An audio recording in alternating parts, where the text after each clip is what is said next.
we're going to talk to you today about next steps. How do you get started in the SBIR process? And obviously, I'm still here, so I'm staying, but I'm going to welcome to the stage my colleagues, Erick Page-Littleford, who is the Acting Director and Program Manager of the SBIR STTR programs here at the U.S. Small Business Administration, and then my colleague, Dr. Jennifer Shieh, who is Director of Ecosystem Development here at the SBA.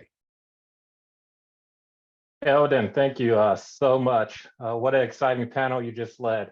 Happy to be here. My name is Erick Page-Littleford. I am the Acting Director and Program Manager for America Seed Fund at the Small Business Administration. I want to start with the audience and just thank the audience for their time and energy throughout this virtual America Seed Fund week. I've been monitoring the public chats. There's so much engagement, so many wonderful questions and comments. People really collaboratively trying to help and advise each other. So it really does reflect the type of community that we're building through America Seed Fund. I'm happy to be joined, as Elden said, by two of my esteemed colleagues. We have Elden Hawks, who was just, the prior moderator, as well as my colleague Jennifer Shieh, our Director of Ecosystem Development.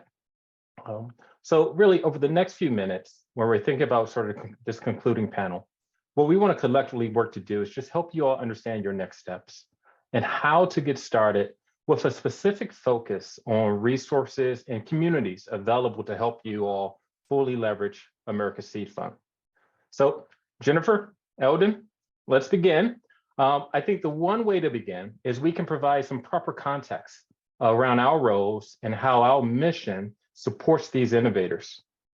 So let's do it this way. I'm going to ask Jennifer and Elden to sort of, Elden, reintroduce yourself, I guess, and Jennifer to introduce herself.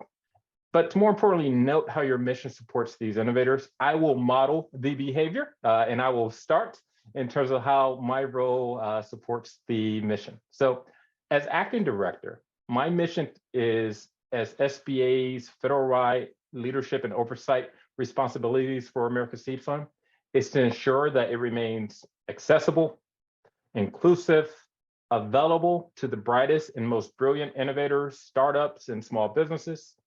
And for me, the real takeaway is this: America Seed Fund has been an opportunity for more than 41 years for our innovators. And my mission is to ensure it continues for the foreseeable future. With that, Jennifer, I'll pass it to you. Thanks, Erick. So ecosystem development is actually a new official role here in our Office of Investment and Innovation. And our office overall really aims to improve access to capital and services to underserved high growth small businesses. But we recognize how interconnected all of the different players are, and also some of those challenging silos and disconnects that can make it hard for people to make it. And so in my role, I actually don't work directly with small businesses and entrepreneurs. I work more really with those organizations and individuals who are out there that support the entrepreneurs. So whether it's an entrepreneur business support organization or an investor or other federal agencies, in order to really advance our strategic objective of building a thriving national ecosystem that can advance equitable investment in high growth small businesses. Wonderful. Elden. Thank you, Erick. Again, I'm Elden Hawks. I'm the Partnership and Innovation Specialist here at the Small Business Administration. And I do many things when it comes to outreach, partnerships, but my main position is that I'm the program manager for our Federal and State Technology Partnership Program, aka FAST, which is a competitive grant program where we give money to state-run organizations in order to have them develop and execute programs to help small businesses like you on your SBIR, STTR journey. I could take the role of many different avenues, from webinars to phase 0 grants, to proposal development, to cohorts and crash courses, boot camps into various SBIR, STTR solicitation programs. Depending on the state, it could be a whole host of different activities that enable you to strengthen your position going forward in SBIR and STTR. And partnerships are very key because the agency can't do it alone. SBA can't do it alone. I always say I need to trademark it. We're all about spreading the gospel of SBIR, and we cannot do that unless we have partners all around the country. Tremendous, tremendous. So let's think about resources for a second. And when we think about resources, I'm always going to make a plug for SBIR.gov. In many ways, SBIR.gov is the front door of America's Seed Fund. It provides a number of tools and resources that can help the audience on their journey. With that plug, Elden, you just mentioned a phrase, phase zero. And as I reflect upon this past week, I don't think we've actually spent a lot of time discussing phase zero or describing what it really is. So why don't you help us understand what is that phrase you use, phase zero, and how can it help our audience? Sure, no problem, Eric. We call it phase zero because it's the phase that happens before phase one. So phase zero reflects state or organizational based local resources like FAST to provide funding or support to potential applications during the pre-proposal and preparation phase of an application to America's Seed Fund. So depending on the organization, much like I was saying before, phase zero funds help mitigate costs of submitting an application, provide proposal preparation and submittal support, provide proposal review and feedback. And in our previous session, Quentin talked about how that outside proposal feedback really assisted him when it came to winning his first NASA award. And it also may provide grants to cover the proposal development or matching funds. And you can find more at SBIR.gov/applicants or phase zero and state matching programs. Yeah, thank you for that. And I'll just add a little, right? When you think about this process, there's always a unknown. Will the proposal be successful? We know, and we've heard through some of the other panels, that sometimes you're not going to be successful your first time through. You may need to reapply. You may need to leverage some of that feedback, tighten up your application, apply again. And a lot of these phase zero programs sort of makes it easier for you to devote the time and energy through that process to sort of get to the point where you can reach your success. I'm pretty sure we have a link that's going to go in the chat where you can be able to access some of those phase zero resources. They're distributed across multiple states. So we definitely want you all to be thinking about that support mechanism where you're thinking about America's Seed Fund. So Jennifer, I know that one of your core focuses for a prolonged period of time has been an inclusive innovation ecosystem.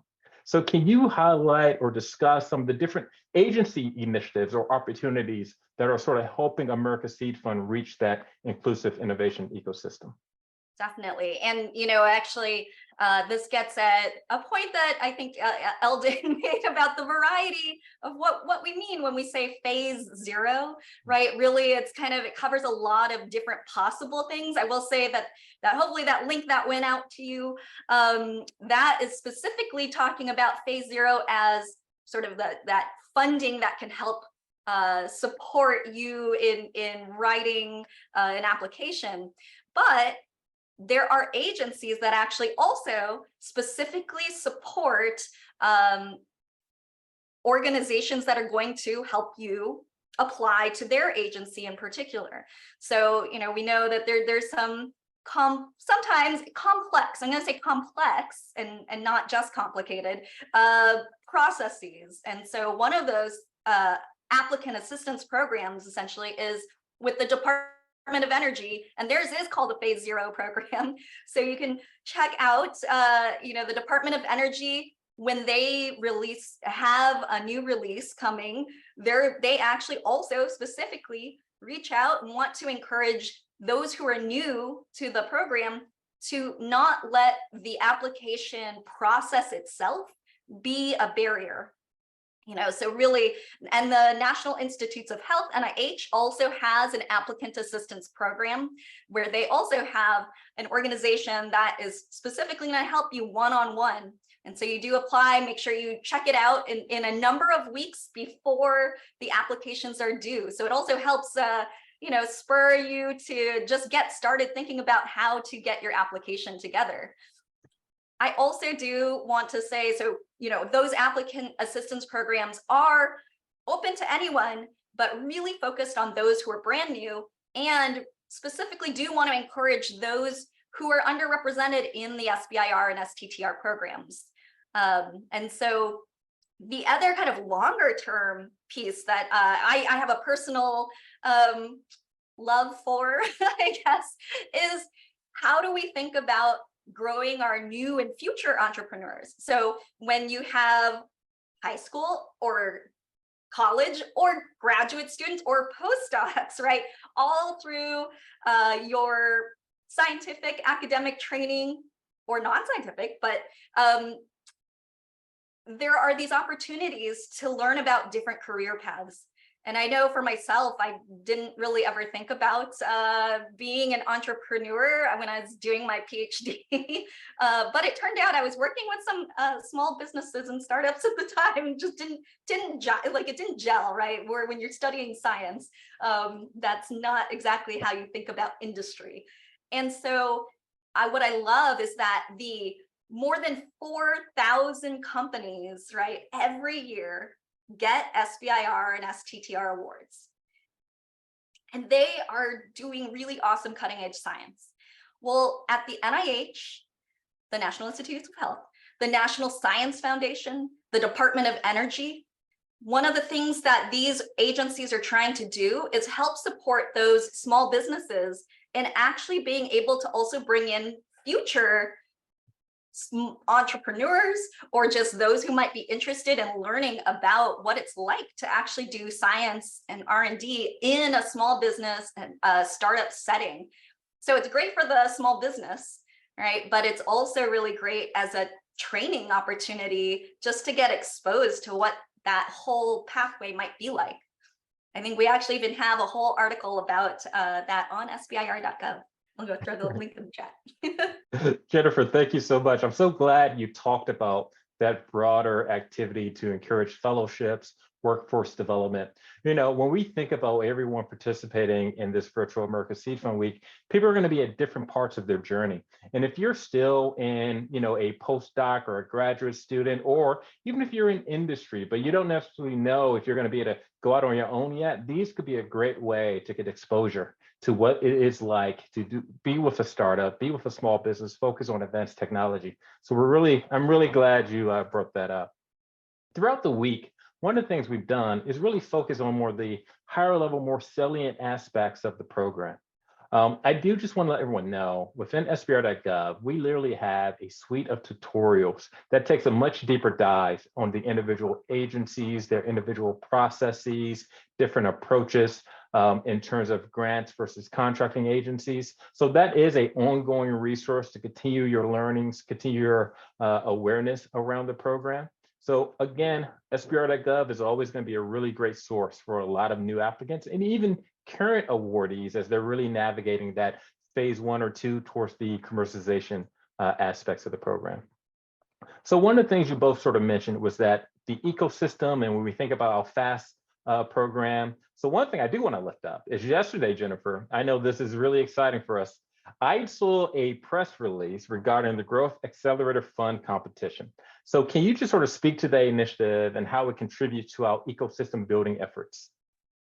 Definitely, and this might get a little bit meta too. So one of the things first I'm going to just say is the Growth Accelerator Fund competition was originally started in 2014. And since that time, it has been serving as providing $50,000 prizes to accelerator programs that are going to help small businesses and startups and entrepreneurs navigate growing their business and accelerating their work. And we have had almost 300 winners. So these are, again, accelerators, incubators, entrepreneur supporters across 52 states and territories that have gotten these prizes. And one of the things, we talked about this opportunity in America's Seed Fund, really thinking about how do we support new nascent businesses in getting, de-risking some of the work that they're doing so that they can move on to the next stage. Kind of like to think about the Growth Accelerator Fund competition to also serving a similar role, but for accelerators and entrepreneur supporters. So this is something that we really are thinking about of who are the entrepreneurs who are not connected to the innovation ecosystem as it is, and how can we support them? And so one of the things that we did with this year's Growth Accelerator Fund competition was we split it into 2 separate parts. And so what we announced yesterday was stage 1 winners. And that stage 1 was really about how we can catalyze a national ecosystem for entrepreneurs, no matter where they're coming from, to be able to tap into resources that might exist, not necessarily specifically where they're located, but might be relevant for their technology development area.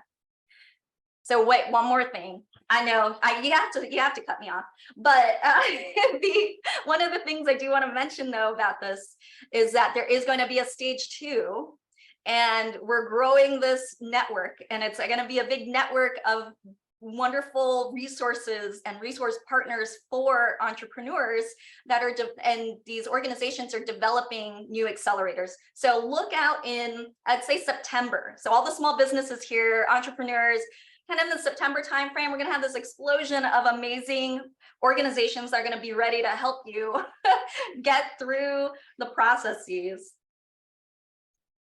Jennifer, I was not going to cut you off. I'm actually going to ask another question. Then I'm going to keep it. Because one of the things that was unique, I think, with this year's focus is that it took more of a technology focus or a community-based focus. So can you just sort of speak to that a little bit? I know that the different phase 1 winners are addressing different aspects of our innovation landscape. So can you just sort of lift that up for a bit? Yeah, definitely. So it's always one of the things I just want to say again, that this initial stage 1, these were $50,000 prizes. So, you know, for the entrepreneurs out there, one of the things you may not realize are that all the people that you work with or ask for advice, they're kind of entrepreneurs themselves and also don't have a lot of money, but they have a passion, right? And they want to help you. And so what we were trying to do related to connecting the entrepreneur support organizations that might be working in similar thematic areas across the country. And so that's why we're catalyzing things in the national security and economic competitiveness space. And so under that umbrella, there are a number of catalysts around biotechnology that will work nationally. There are organizations that are thinking about export specifically. You know, how do we support our small businesses in getting their incredible technologies out into the world? You know, we have some big world-changing problems. Speaking of which, another of the high-level categories was climate and renewable energy, a worldwide problem that we'd love to have more entrepreneurs tackling. And a third kind of thematic area was around domestic manufacturing and production. So there's a lot of interest broadly in supporting the research and development that's happening in manufacturing, and around ag tech in particular, we have a number of organizations that are going to be helping companies or entrepreneurs in that ag tech space. But the biggest theme actually for our stage 1, and so what I think will be really interesting here is organizations that were focused on specific communities that are underserved in the innovation and STEM and R&D ecosystem, and that are generally technology agnostic. And so that next stage for all of these stage 1 winners is actually finding partners who might actually be a little bit more technology specific and being able to bring their assets together, right? So if there's an organization that works with a particular community, maybe it's a specific technology community, let's say, but they want to see increased diversity because we want innovation, and more diversity means more ideas and more perspectives to solve these hard problems, that they can partner together and in order to be able to then move on to growing solutions and developing solutions to this. Wonderful, wonderful. Really excited to sort of see how this 2-stage process plays out. I guess real quick to the audience, if you have any questions over the course of this week from the last session or any of the panels that, you know, they're still there, they're still burning, they haven't been addressed yet, feel free to put them in the chat. We will do our best to try to address some of those items as we conclude this sort of last panel. So feel free to put those in the chat. While that's taking place, Elden, you've talked about FAST in that particular program. And I think one of the key themes we've been really pushing throughout America Seed Fund Week is the fact that they're not alone on that journey. So can you just talk about FAST, discuss its relevance, some of the services and the type of impact it can have to support the audience as they decide to avail themselves of America Seed Fund? Sure, sure. Well, FAST is just short for Federal and State Technology Partnership Program. Basically, it is a grant program, and states competitively apply for a grant for up to $125,000 to fund a program targeted in their state to essentially increase the number of applications and ultimately awards that are coming from their state. So it provides funding organizations to execute regional programs as well as more statewide programs, and is particularly looking at increasing numbers in women, socioeconomically disadvantaged individuals, as well as other small businesses in underrepresented areas. And there are three main components to FAST. One's outreach. I said before about spreading the gospel of SBIR. One of the things that agencies cannot do, that SBA cannot do, we cannot get into every corner of a particular state. And one of the things that the FAST organizations excel in is really to establish a state-wide network. And again, going back to partnerships, it may not be just that organization. They partner with other organizations within their state in order to target and reach entrepreneurs, potential innovators from all walks of life, all backgrounds that maybe, well, definitely the agencies can't always reach with, say, just a road tour we do every once in a while or a webinar. Having those partnerships have really been able to increase the reach of the states, but also the states have greater access to the agencies and the PMs as well. Another key component is the technical and business assistance. So a lot of the organizations that we fund through FAST are standalone, but also they're hooked up with small business development centers. They're part of university business development centers or even state economic development centers, depending on the area. So they're not just SBIR, STTR, they are a component of very complete mechanisms to assist small businesses from the beginning all the way up into the end. So you get that entrepreneurial development, you get startup services program, you get assistance in commercialization. One of the things that we were talking about in the previous panel, and understanding that there are a lot of different services that are offered by many of the FAST organizations. And then we have financial support.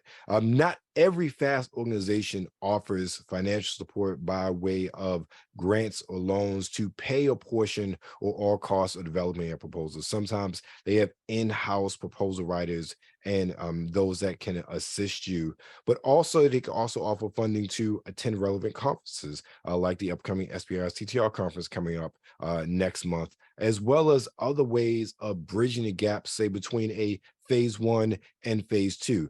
FAST organizations are not just there for that phase 0, they also there to assist organizations to get from phase 1 to phase 2, or even maybe you're waiting for a phase 2B or find a way to commercialize your technology after a phase 2. They also have services to assist with that as well. And currently we fund 44 organizations in 43 states and the Commonwealth of Puerto Rico. And just for this project period, this year alone, FAST organizations have assisted companies win almost $40 million in SBIR funding. And we're talking about we're somewhat halfway through the year, but as far as our project period is concerned, there's still a lot more data coming in just from the second quarter. So that number is going to grow. That's a whole lot of return and a whole lot of work. And particularly, that's a whole lot of non-dilutive funding that has gone to small businesses across the country. Yeah, I think the real key there is a few points that you shared, Elden. I like the metric, right? It means that, one, we're tracking it because we want to see that return on investment. We want to see these companies be able to access America Seed Fund. And we're really happy with the early returns for this current cohort. And I think I heard you say 44 organizations across 43 states and Puerto Rico. So it shows that in the majority of instances, there's going to be a fast recipient in these audiences states. We're working towards 50, all right? We're working towards 50 in the territories. That's always going to be a goal. One question that came up in the chat, I would like you to address, right? If we only have one fast recipient in a state, so someone indicated that, in their state, there's multiple small business development centers, one of our SBA resource partners, but one of them is the fast recipient. Can they reach out to them for assistance? Can they reach out to their local SBDC? How does that work within the framework of a fast recipient within a state? Well, to your overall question, all of these organizations are funded through your tax dollars to assist you with your small business development. Now, the FAST in general, anybody in the state can reach out to the FAST. One of the things we've seen, and this is a byproduct, but I think a benefit to the program, we've gotten a lot of collaboration across state lines amongst FAST organizations. So what you're going to see is you're going to see a lot of, we have seen a lot of coordination, a lot of joint programs done virtually by organizations across, say, the Midwest, like Kentucky, Minnesota. A lot of those have done joint programs. So there are opportunities there, but to get to your original question, yes, feel free to contact them. Feel free to ask questions. Feel free to see what sort of services they can potentially offer you in your SBIR STTR journey. And, talking about America's Seed Fund, that's really what it's all about. That assistance, those resources, those partnerships, so we can get you on that path to developing your proposal, submitting your application, and ultimately becoming an SBIR STTR award winner. And then, Wonderful. Elden, I wanted to flag too, right, for this audience here. I hope that you've taken advantage of some of the community events that these FAST awardees have put on this week, because it is a real partnership where we're working very closely with these organizations, and they are very intimately connected, right, with their communities. And while they do have they have entire states, they've got their networks across the states. But I'm glad that you brought up the small business development centers also, because again, that this program, right, America's Seed Fund, attracts a lot of different people from lots of different backgrounds. And so, we kind of came over from the technical side of things, the research side, and so I think, for me, I know personally, coming from more of the research side of things, we're more familiar with the science funding agencies, but not so familiar with the business support that you can find. And SBA has a lot of research partners. And so the small business development centers is probably one of the key bread and butter SBDCs, small business development centers, that provide counseling and training to small businesses. And so they're really helpful. Like, if you are a scientist, maybe you should go check them out. Absolutely. And I guess I'll add there, right? When we think about our resource partners, they're there to help small businesses, right? So if you go to them and they say, hey, well, I don't have the expertise to help with, say, your commercialization plan, they very likely will look to find the resources or the other resource partners within our ecosystem who can help. So always think about availing yourselves of the SBA resource partners. One note I wanted to talk about, we got a question in the chat, and I think it's a really good one, is, they're saying one of the toughest parts of getting started is where to find agencies and topics that match their technology. I think I will start here, and if you all want to add, feel free to hop in. So one thing is this, think about this. Every agency that has made SBIR or STTR awards, the history of their awards are on SBIR.gov. And the reason I mention that is it's one of the strongest indicators of who invests in that particular type of technology. I'll give you an example. Earlier, during the prior panel, I saw someone ask a question about federal government's investment in artificial intelligence, AI technology via SBIR, STTR. You can go to SBIR.gov, look in the awards, and what you'll see is roughly 1,600 awards, 80% of them coming from the last 4 or 5 fiscal years, dealing with artificial intelligence, right? It's one of the primary investment areas for the Department of Defense, the National Science Foundations, and many other agencies invest in this area. So SBIR.gov is a great tool to do that type of market research. One thing I will advise as well One of the things we did with SBIR.gov is we have a new beta modernized site. And when you look under the how to apply, we have a little card for every agency and we highlight some of their big investment areas. So that's another quick way to sort of see who may be aligned to your technologies. And when all else fails, apply to the National Science Foundation because their portfolio is the broadest in terms of its technology investment area across the agencies. So those are some tips in terms of how you can get started to figure out that alignment. Jen? Well, I was just going to add that, I think the Department of Defense probably has just as broad a mandate in terms of technology areas that they cover, but it's quite a different view, right, on what it is they're looking for and how they go about doing it. And that's what, again, sometimes people might say that the America's Seed Fund, it seems complex because there's so many different agencies, but I think that's one of the beauties too, which is that means because there's so many different types of entrepreneurs who are coming from so many different areas, that means you could probably find something depending on, like, if you have your technology and you want to get it out into the marketplace, or you are wanting to get into government contracting and you do research and development, maybe you find a topic that's going to make use of your technology to eventually get transitioned into the government. Say, Elden, did you want to add or did you want to address another question? I guess as far as, how to find, I always say that is the hardest part because there's so many options. You're like a kid in a candy store, so to speak. A lot of it, SBIR.gov is a wonderful place to go to, really learn about the agencies and what they're looking for. We have the tutorials there. We have the agency videos as well to really understand what the agencies are looking for. And then, as Eric already mentioned, really looking to see what sort of technology has been funded by various agencies in your sort of specialty is a very good way of looking to say, okay, who's funding this, who's funding that, who's not funding this. Even before you start diving into solicitations and videos to really give you understanding of where the money is and where you should really focus. And even going to with FAST and our resource partners, and I've answered a couple of questions here. Many FAST programs, organizations have programs targeting specific agencies, whether it's NIH, whether it's DOD, Department of Energy. So that may be a good resource you as well. And I had a question about organizations, whether it's in your state or not. Now, one of the drawbacks of having an organization in a specific state, they are designed to work with individuals in their state. Does that not stop you from being a part of virtual events that they have?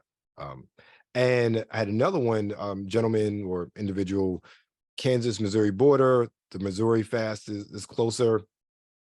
Call them up, ask. One of the things I love about the FAST organizations, this is something that we have had conversations on, we as in Eric and Jen, but myself and the FAST organizations, as far as who to help, they turn no one away. At the end of the day, we're all public servants. We are all designed, and our mission is to help small businesses achieve that commercial success through SBIR and STTR. So I would say to you, reach out, email, call, all the information is there on the website, and I'm pretty sure someone will be able to help you. And I will add to that too, right, that as Elden was saying, the FAST organizations are very collaborative. And I will say also that the Growth Accelerator Fund competition,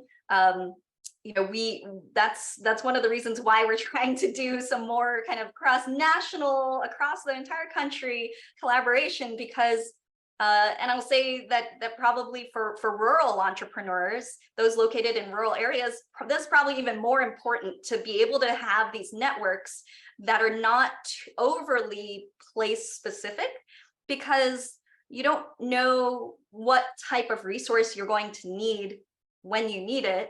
And so if the network of the organizations that help entrepreneurs are well connected with each other, then it's going to benefit you, because you call up somebody in Kansas and they're like, well, okay, I can't help you with this thing, but I have a friend who does, and I'll call them. And then hopefully, the idea of really strengthening this network of organizations that you can get to a resource more quickly is really one of the ideas of building this thriving innovation network. Absolutely. Absolutely. So, one of the things that I think is important is how do we continue this dialogue? How do you stay engaged? Because I think this also helps the audience understand when opportunities are going to come up, who's investing in what, when there are different opportunities for the agency, funding opportunities are made public. So any thoughts there? I think it's really an ecosystem question. So I guess I'll start with you, Jen.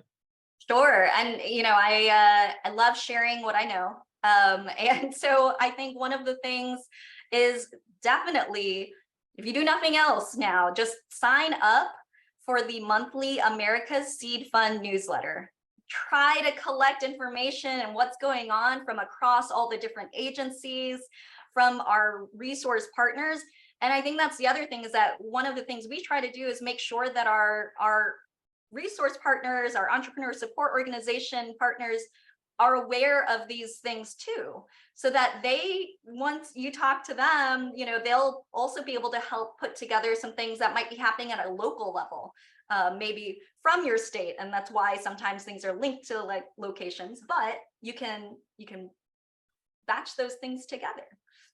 Yeah, Jose, that is definitely a great tool. It comes out monthly. It really does centralize a lot of the activity within the program across the agencies. And I guess, Elden, we've talked a lot about FAST, and they are our premier America Seed Fund resource partner. But there are other partners, right? There's other resources. So can you just sort of talk about how they can look at some of that broader local assistance? Sure. Well, you can go to SBIR.gov, local assistance tool there. You can search out local assistance in your state. We talked about the small business development centers before. We also have technology, our PTAX, procurement. Formerly known as newly named Apex Accelerators. Apex Accelerators, yes. We also have manufacturing co-ops in various states as well. There are a whole host. They're both public and private organizations that are listed where you could potentially find assistance, not just with SBIR, STTR, but also in just your overall business development as well. You also, we talk about things like the Women's Business Development Centers sponsored by SBA, Veterans Business Outreach Centers, the SCORE program. All of these are free of charge to you. SCORE, particularly, you have a resource of mentors that you can talk to, really pick their brain as far as what your next step should be when it comes to your business development. So there are a host of resources out there, again, both sponsored by SBA, but also privately or even collaboratively sponsored as well, state organizations, that there are a lot of resources out there for you to utilize really in the development of your small business and SBIR's TTR journey as well. And, for those innovation STEM-focused entrepreneurs, there is another SBA supported program called the Regional Innovation Clusters. And we currently have 14 of these clusters that focus on specific industries. So there's the UAS cluster initiative out in Oklahoma. There's some focused on wood processing. So there are some physically located clusters as well. And I'm sure that, again, trying to help all of these groups get connected up to each other to create like a really good referral network is something we're trying to do to help make sure that you are able to access information quickly. Okay. All right, so we're going to start to wrap up this panel. And I think one of the things I want to do is really hear from you all, right? What's the one next step that you would advise? We've talked about a lot. So if you just want to reiterate or put an exclamation point on something that was shared, if you have something that hasn't been surfaced yet, I'm going to start with you, Elden, but what's the one next step you'll advise the audience to do following this week's event? There's so many. I'll still send me a thunder, Eric. Go to SBIR.gov. That should be the first place you go to if you are looking to find out more information that maybe we did not cover here. I cannot speak enough as to how much information is there. If you are really someone who's trying to find out about SBIR, STTR, America Seed Fund, That's a perfect website to get lost in. And I will say, especially with the beta, it's very easy to navigate. It's very easy to find information. Testament to my colleague, Erick Page-Littleford, for all the hard work he has done behind the scenes on that effort. But it is really just a great place to start. I would say, yeah, go see your FAST, but FAST is going to be there too. So everything is going to be at SBIR.gov. Well, and okay, I will use a tweak, but I was going to say go to SBIR.gov, but here, when you go to SBIR.gov, right, it's really, I think there you want to figure out, to get some initial clues as to who you might want to talk to next, right? So use that, the award portfolio keyword search. I would go there first and look at past awards, figure out who's working in the area that I am working in, to figure out who funded them and what agencies I might want to focus on. And also, I mean, it expands that opportunity of, oh, okay, there's some agencies that fund, hard computation, advanced computing work that I really hadn't thought of, like the Department of Energy or NIH, but maybe this is actually an area that I could investigate. But then go check out some local community events. So we also do have events that get posted by some of our partners on SBIR.gov. Go check them out and meet them. And I think that we have so many great partners out and about that, I know everybody works with different people differently. So find somebody who can really help you and understands what you're working on and trying to do.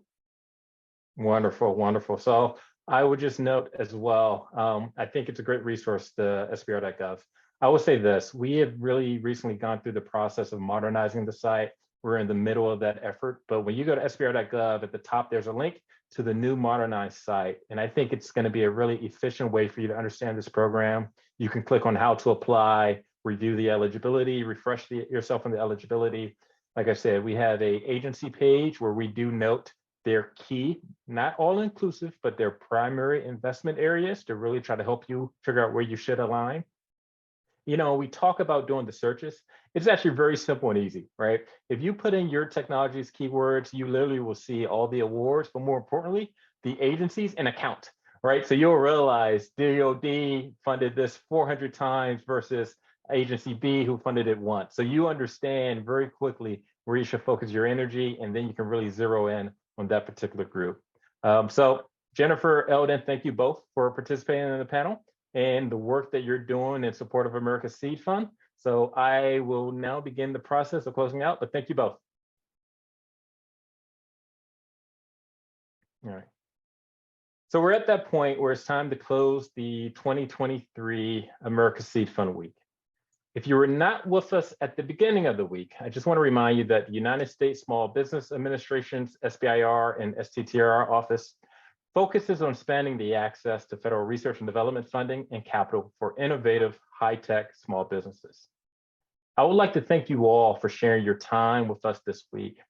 Our goal this week was to expose more tech entrepreneurs and startups to the $4 billion in annual funding from the Small Business Innovation Research and the Small Business Technology Transfer programs that we refer to as America's Seed Fund. Over the last 41 years, America's Seed Fund has played a role in funding over 30,000 small businesses.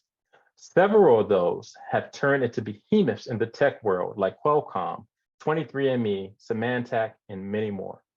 America's Seed Fund has funded technologies that can be found in outer space on the International Space Station, the Mars rover, and within other important space missions. It has supported the discovery of 99 drugs over the last 20+ years, many of which represent significant advances over other available treatments. America's Seed Fund is often among the earliest dollars into startups and small businesses, many of which have gone on to commercialize technologies and reach valuations surpassing $1 billion. And as we speak, America's Seed funded companies are supporting critical national defense missions through their innovations.